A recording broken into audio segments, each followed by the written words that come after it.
Cuando se habla de las 7 iglesias, que son 7 periodos que hay en Apocalipsis para representar la historia de la iglesia desde que Cristo la fundó hasta su segunda venida, se nota algo interesante. La primera iglesia es Éfeso y es representada por un caballo blanco de pureza. Pero en la tercera iglesia, que es Pérgamo, Dios les dice: ustedes tienen ahí dentro el trono de Satanás en mi iglesia, y el sello que la representa es un caballo negro, y dice que el pan y el vino se pusieron costosos y que la verdad cayó en apostasía. ¿Cómo ocurrió esto durante la historia? Acompáñanos en el tema de este día. Lecciones de la Biblia. A continuación.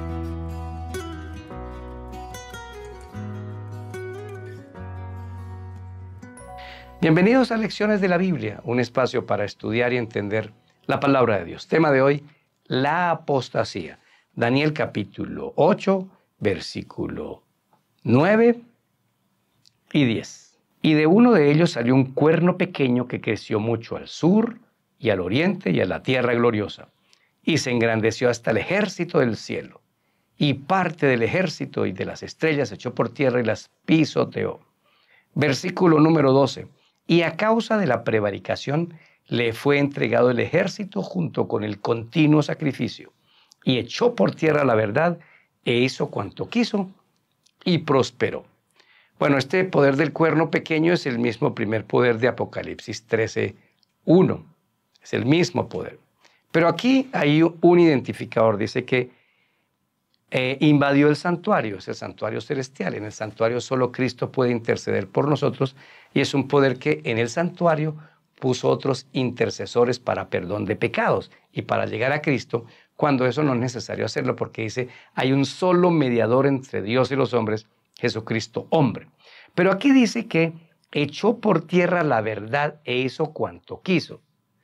Lo interesante de esto es que después de que los obispos comenzaron a gobernar las iglesias, comenzó a haber lentamente concilios después del año 300 que comenzaron a cambiar las verdades. Por ejemplo, el primer concilio de eso fue el Nicea I en el 325, luego vino el de Constantinopla en el 381, el de Éfeso en el 431, el de Calcedonia en el 451, el segundo de Constantinopla en el 553, luego vino otro de Constantinopla del 680 al 81, el de Nicea de 787. ¿Qué eran todos estos concilios? Comenzaron a reunirse y poco a poco, durante toda esta cantidad de años, ocurrieron dos cosas.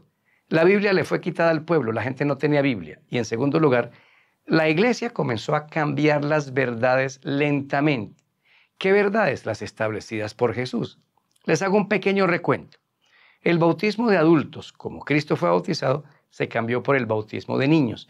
Las pilas en las iglesias católicas en Europa, las más antiguas, de bautismo tienen 2 pilas, unas grandes donde bautizaban a la gente por inmersión primero, pero hay ahora unas pequeñas para el bautismo de niños. Quiere decir que ese bautismo de adultos se realizó durante mucho tiempo. Otra verdad: Cristo como intercesor fue cambiado por santos y María.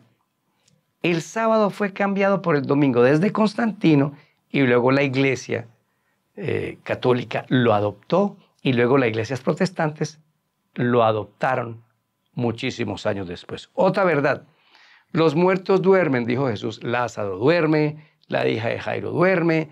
En Primera de Tesalonicenses 4 dice que los que duermen resucitarán, los muertos duermen y no saben nada. Pues no, se inventaron otra doctrina, que es que los muertos van al purgatorio, van a la presencia del Padre, y fue cambiada esta situación de los muertos.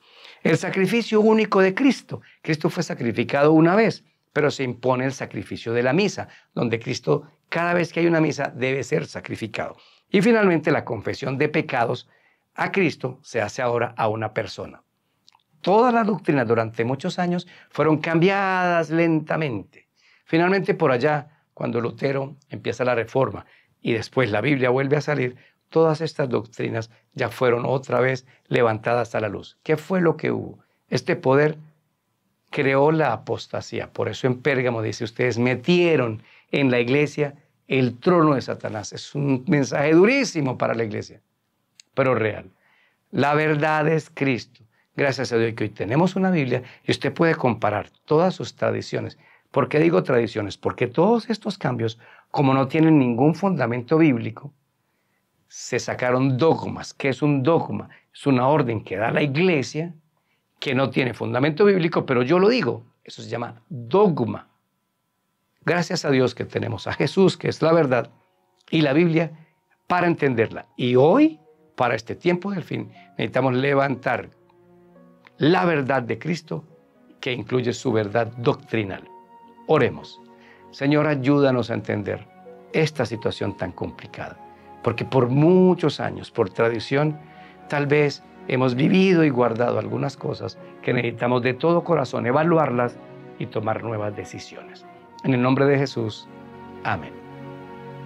Soy Daniel Herrera y deseo para todos un día lleno de bendiciones.